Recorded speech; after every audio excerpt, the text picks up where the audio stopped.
Bible's open to there. Just go ahead and turn back a few pages to the book of Proverbs. We are continuing our study from the book of Proverbs, but this passage does note a gift from God, and that is for us to have the opportunity to labor, to make a living, and even to enjoy our work here on earth. And really that's what we're going to be talking about tonight. We're going to be talking about God's wisdom for work. If I ask the question tonight, what do you want the most out of life? If I said, what are your goals for the future?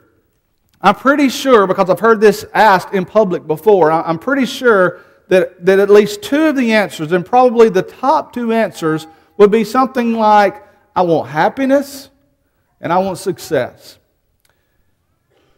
Often true happiness and true success are misunderstood. I hope you understand that. Being the spiritually mature person that would come and study with us on a Sunday evening, you know that there are many other things you could be doing. You know that there are many other people out there in the world doing many other things they think might be bringing them happiness. And yet we understand that not all happiness is true happiness. And at the same time, there are people who believe that they are on a path to success, but that success may not be true success. I heard a preacher one time say, the definition of true success is going to heaven. And I think all of us would agree with that. That's why we're here this evening. But we also understand that we have some time to spend here in this earthly tabernacle. We have jobs to do to provide for our families. And so we want to also be successful in those endeavors. I would also submit to you, though, that although some people don't understand true success and they don't understand true happiness, if a person lives their life according to the will of God, that person can, in my estimation, be blessed with true success and with true happiness. It might not be what the world calls success and happiness, but it's what God desires for us. It's what He wants for us to experience here in this life. And so tonight we're going to be studying from the book of Proverbs, and we're going to learn what Solomon says a person needs to do to be successful. I've never met a person that didn't want to be successful. But I guess the question that we ought to ask in this context is, what is success? I read this past week a blog trying to define success, and a number of human definitions were given for success. This one writer said that success is the achievement of something desired, planned, or attempted. She said success is the completion of anything intended. She said success is the gaining of fame or prosperity. She said success is a level of social status. And she said success is the opposite of failure. I don't know about you, but I think in some ways I disagree with every one of those. Not that in some ways some of those can't be true. And I would also say that within the context of God's will, some of those things, maybe all of those things, could be true. But you can see what I'm trying to point out to you, that success is misunderstood. Many people don't understand true success. It's interesting, though, although I agree with most of the definitions that this particular writer gave to success, this writer did offer one profound thought about success that I want to share with you. She admitted that, quote, success may even be attained when we learn more from failing than we would if we would have succeeded. Now, I think that's actually pretty profound. How many of us have tried to do something to better our lives even, and we've failed to meet that objective, but along the way, we learned some valuable lessons? I think all of us would agree that that can happen. It sometimes does happen. And really, that may not be a bad way to describe the perspective from which Solomon wrote some of the Proverbs in the book of Proverbs. He was a human being. He was frail. We know from reading Ecclesiastes that he did not always achieve true success. Although he endeavored to do great things, he often forgot what was important. and he didn't always live up to the true definition of success. And so he's a man who could write from, as an earthly penman, if you will, as an instrument from God who inspired him to write these Proverbs. He could write from the perspective of one who no doubt tried to do some things and didn't succeed in doing them, but perhaps learned some lessons along the way. We've said in these lessons from the book of Proverbs, there are basically two ways to get knowledge. You can get knowledge from trial and error. I think Solomon probably did that some. I think some of us do that occasionally. Or you can get knowledge from learning from the mistakes of others. And it seems that Solomon writes a lot of what he writes in the book of Proverbs from that perspective. He writes to his sons or to his children, as he often says, and he warns them about paying attention, listen to my counsel, follow my words. And he warns them about pitfalls and dangers that are all along the way. You can see that throughout the book of Proverbs. And so he gives us knowledge along the way to help us become successful. And he gives us some very good practical things to follow in the book of Proverbs that would allow us to be successful, not only spiritually speaking, but also perhaps in the endeavors that we find ourselves doing Monday through Friday during our work week. And I want to share some of those things with you in the course of this lesson this evening. As I said a moment ago, everybody wants to be successful. Never met a person that didn't want to be successful. But here's the plain truth. There are many people in our world today who want to be successful, but they're not willing to do what it takes to be successful. Many people think success comes before or even without work. But I would remind you the only time you'll ever read success before work, the only time you'll ever find success before work is in the dictionary. The only time. Work always comes before success. It has been said, heights of great men reached and kept were never attained by sudden flight, but they, while their companions slept, kept toiling onward through the night. And so if you really want to be successful, what it's going to take is a good work ethic. It's going to take trying. It's going to take endeavoring. And it's not going to happen overnight. There are occasional stories about people who just do one thing and they catch that lucky break and they get real successful. They might make it rich. But that's few and far between. Most of us, to be successful, we're going to have to work at it. We're going to try. We're going to labor. We're going to toil. And it's not going to happen overnight. For us to be successful, we've got to learn good work ethic. And so, here are some things that Solomon shares with us in the book of Proverbs that will help us become successful. And we're listing these under the title, God's Wisdom for Work. The first thing that I bring to your attention that we need to consider, if you want to be successful, consider your natural skill set. I think this is a real important principle to consider. And I mention this first, not because it's probably the most important, but because it could actually allow some to choose a career path that naturally fits their personality and their personal skills. Proverbs 22:6 is one of those proverbs that we know quite well. Train up a child in the way he should go, and when he's old, he'll not depart from it. Many people have tried to use this verse to teach that if you train a child right, in other words, if you give them the biblical moral instruction in the right way, when they're old, they'll never leave that. And although that principle may be true in most cases, we know that it's not a hard and fast rule, because that would rob a person of their free moral agency. So you understand why this is a general truth if you take that verse in that light. And I would also suggest to you that I don't really think that's necessarily the true intent of this proverb. It's important for us to train our children. In most cases, when we train our children right, they will go in that direction, but we know that that's not always the case. But instead, this verse is really a proverb about setting a child out on a life that seems to fit their personality.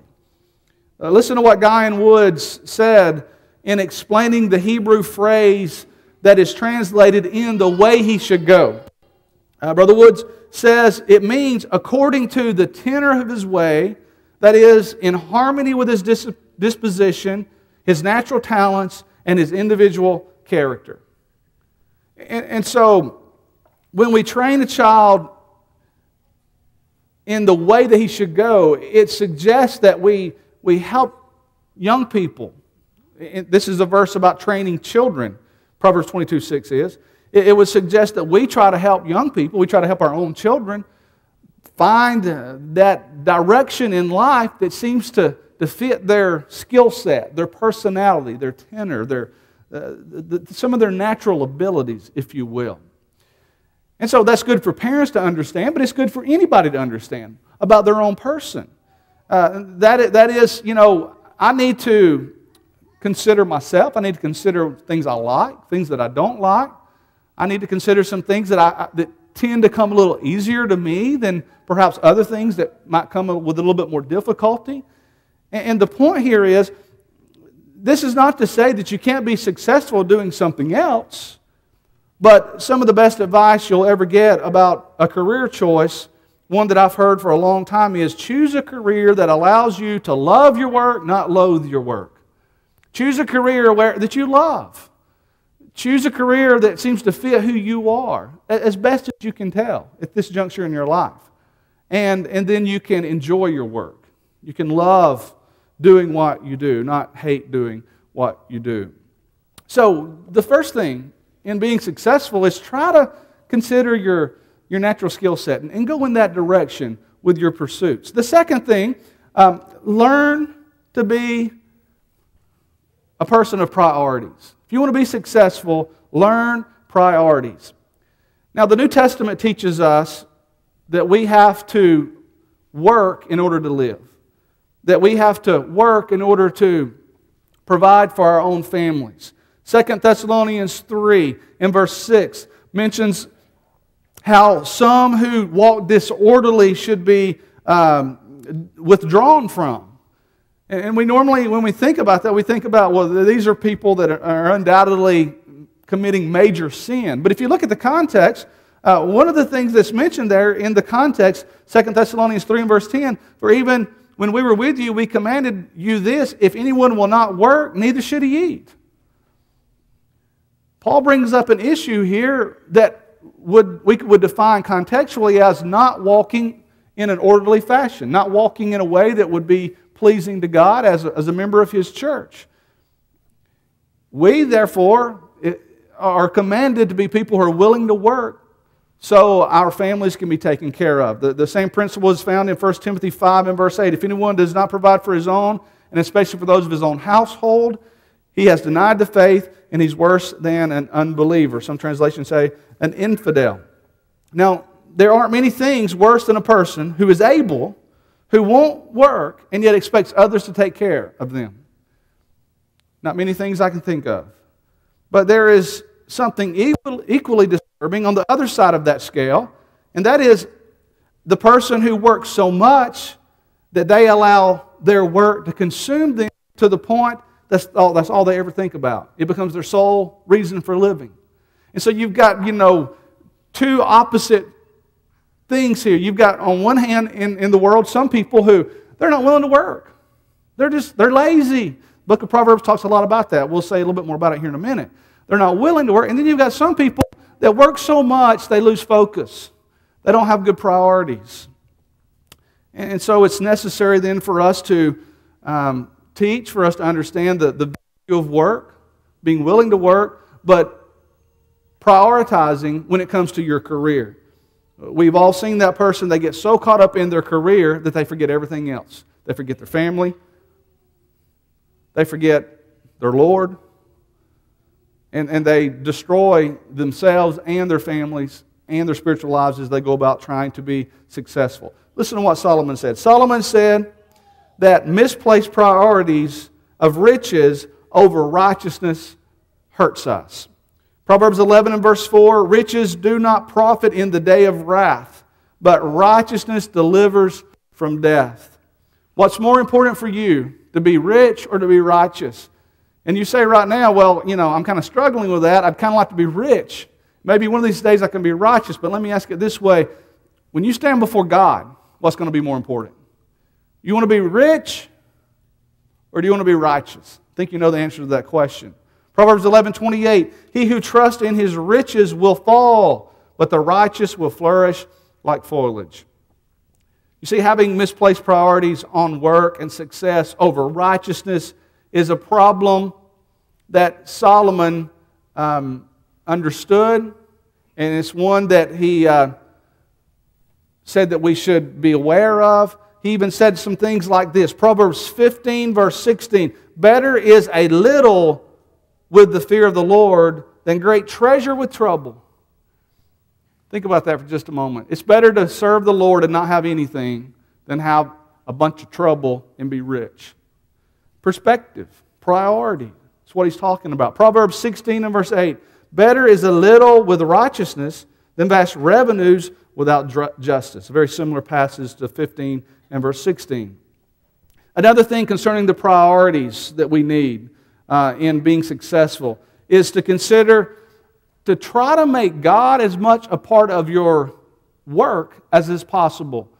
Some people kind of separate their lives into, okay, on Sunday, that's my religious day. I go to church on Sunday. And then, Monday through Friday, that's my secular life. And I go to work those days. But wouldn't it be wonderful if we could bring God with us to work on Monday, Tuesday, Wednesday, Thursday, and Friday? I mean, shouldn't we really desire to do that? When possible, make God a part of your business affairs. And this will make your efforts more likely to succeed, Solomon says. Proverbs 16 and verse 3, commit your works to the Lord, and your thoughts will be established. Remember Joseph, how he took the Lord with him wherever he went. He took the Lord with him when he went into the household of Potiphar. He took the Lord with him when he went into prison. He took the Lord with him when he went to do his work for Pharaoh. He took the Lord with him everywhere he went, and everywhere he went, he was successful. That's the idea. And this will allow us to better enjoy the things that God blesses us with, according to Proverbs chapter 10 and verse 22. Final thing to remember about priorities here is wealth is uncertain. Even tomorrow, the day that you might think you could go to work and earn some more money is uncertain. Don't boast about tomorrow. Proverbs 27 and verse 1 says, for you do not know what a day may bring forth. When you think about having priorities, just remember you're not promised even tomorrow. You may not go to work in the morning because you don't know what's going to happen tomorrow. And then remember that the wealth that you do have, the wealth that some people get so unbalanced in life to gain, it can be here one day and it can be gone the next. Proverbs 23, 4 and 5. Do not overwork to be rich because of your own understanding. Cease. Will you set your eyes on that which is not? For riches certainly make themselves wings. They fly away like an eagle toward heaven. So all of that hard work may one day leave you without the fruit of that. The riches that you might temporarily build up, they could suddenly be gone. And this life you've lived that's unbalanced, not having proper priorities, it can leave you heartbroken and it can leave you in poverty. That's the nature of riches. And so learn proper priorities toward your work. The third thing, if you want to be successful, learn to be productive. This is where the rubber meets the road, really, for every person who desires to be successful. Success can't be achieved without learning how to be productive. Productivity, that's a fresh, trendy word that we hear a lot about today. Do you know what productivity is? It's just doing your job. Productivity is about doing your job. And first and foremost, unless you inherit your family's business, you just get instantaneously rich because you're just one of those few people that get that lucky, you're not going to start out on top. And so that means you've got to work to move up. This means that for a number of years, you're not going to be the boss. And you'll have a boss. And learning to be productive, learning to do work, will allow you to have a better relationship with the people that you work with, the people that you work for, and they're going to be the ones that notice, and they're going to be the ones to give you those promotions later in life. Listen to what Solomon said, Proverbs 10:26. As vinegar to the teeth and smoke to the eyes, So is the lazy man to those who send him. Someone says, what does that mean? Vinegar to the teeth. May refer to the sourness of vinegar. Or it may refer to the acidity of vinegar and the harm it can cause to the teeth. Smoke to the eyes, I think, is something we all get. All of us have gotten smoke in our eyes, and it's unpleasant, it's painful even. Brings tears to our eyes. And so, here's what that verse means. And this is what the New Living Translation says. Lazy people irritate their employers. That's what it means. If you're lazy and you won't work, the person that employs you is not going to be happy with you. They're going to be irritated with you. And you think that's really any way to climb the corporate ladder? Is that any way to move up the ladder of success? It's not. Laziness not only hurts you, it hurts the people that you work with. Proverbs 18 and verse 9. He who is slothful in his work is a brother to him who is a great destroyer. So you'll cause other people around you to suffer if you're not productive, if you're lazy. And so instead, learn to work hard. Be productive, and then your efforts will not go unnoticed. Proverbs 22:29. Do you see a man who excels in his work? He will stand before kings. He will not stand before unknown men. If you work hard, other people are going to notice, and you'll be richly rewarded. And Solomon reminds us also of this important point. He reminds us that work speaks louder than words. Sometimes people talk about work, but they rarely get anything done. Work speaks louder than words. In all labor there is profit, but idle chatter leads only to poverty. Proverbs chapter 14 and verse 23. So if you want to be successful, learn how to work. Learn how to be productive. Final point, and we're going to talk about a few things under this point. If you want to be successful, learn to lead. Employers are always looking for that person who can work with others and that can lead others. And while some may be happy with not moving up the career ladder, most desire to climb it. Most people aren't satisfied with where they're at. They want to do better. They want to be more successful. And that's certainly okay within its limits if you have the right priorities. And if you're having a desire to move up that ladder, if you will, then you need to become a diligent worker, as we've already stated. And more than likely, you're going to need to learn to lead others. And so Solomon tells us a few things about learning to be a leader. He says that we need to learn to be diligent, first of all. Proverbs 21 and verse 5. The plans of the diligent lead surely to plenty, but those of everyone who is hasty surely to poverty. So learn to be diligent if you want to be a leader. Those around you will notice your diligence. The second thing, learn to listen to co-workers. Proverbs 15:22. Without counsel, plans go awry, but in the multitude of counselors, they are established. So be willing to listen to others that you work with. Most people don't like that one person that thinks they know it all. And so be willing to listen, and if you're willing to listen, then they'll listen to you when the time comes. Then know your craft. If you want to be a leader, learn your craft better than those around you. Keep good records. Learn to do your work. Proverbs 27 and verse 23. Be diligent to know the state of your flocks and attend to your herds. So, know your job better than anybody around you. That's how you can become a leader. And so be diligent with your record keeping. Learn to do your work. Heard of a man one time who was very, very smart. He was doing secular work, and he started actually working for the church. And had unbelievable talent. This kind of person that we'd probably describe as a 5-talent person. But here was the problem. Here was the problem. He didn't pay attention to his work. He didn't do his work. He always was getting involved in other people's work. He was going to other people around the office, telling them what they needed to be doing. And he wasn't doing his job as well as he should have been doing. He was trying to tell other people how to do their job. And so therefore, he was not being diligent to know the state of his flocks and attend to his herds. He got involved in other people's business. And so, know your craft, know your job, do your job, and leave others to correct those around you that you believe might need correcting. Another thing about being a leader, learn to lead without being hard to get along with. In other words, be a people person. Proverbs 28:16, a ruler who lacks understanding is a great oppressor. Try to be an understanding person. Learn to get along with people. Be a people person.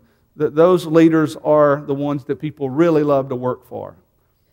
And then, along those lines, care about the people that you work with. Care about the people that might work under you even. Proverbs 29:21, he who pampers his servant from childhood will have him as a son in the end. Commentators say that's kind of obscure, but what it seems to suggest is if you care about people, you show concern for people, you'll build a good relationship with them, and they'll care for you. They'll support you. And then finally, help your workers understand how work benefits them. In other words, learn how to be a good worker and then teach other people how to be a good worker. Let them understand how it benefits them. Proverbs 16:26, the person who labors for himself, for his hungry mouth drives him on. Teach people the benefit of being a good worker and how they will be rewarded for being a good worker. That's one way that we can grow in being a leader. According to those who have both labored and led laborers, the wisdom in Proverbs about how to become successful is spot on. Those of you who work with people, perhaps work over people, I think you can see the wisdom in these matters. Solomon was a wise person, but remember, he wrote guided by the Spirit. So these are instructions not just from a wise person, a smart person, but from God. And they can be implemented into our lives to allow us to become the successful people that we really want to be. If you really want to be successful, choose a field of work that fits you. Choose a field that you can love to go to work every day. Practice proper priorities. Remember, success comes before work only in the dictionary. So learn how to work, be productive, and then learn to be a leader. In closing, I want to mention and remind you that success doesn't come before work. We've discussed that tonight, the importance of work. And if we learn that, we'll be successful Monday through Friday. But you know what's even more important is learning how to be successful every day, every moment. And I want to remind you that salvation doesn't come before obedience. I think that's a proper way to end this lesson.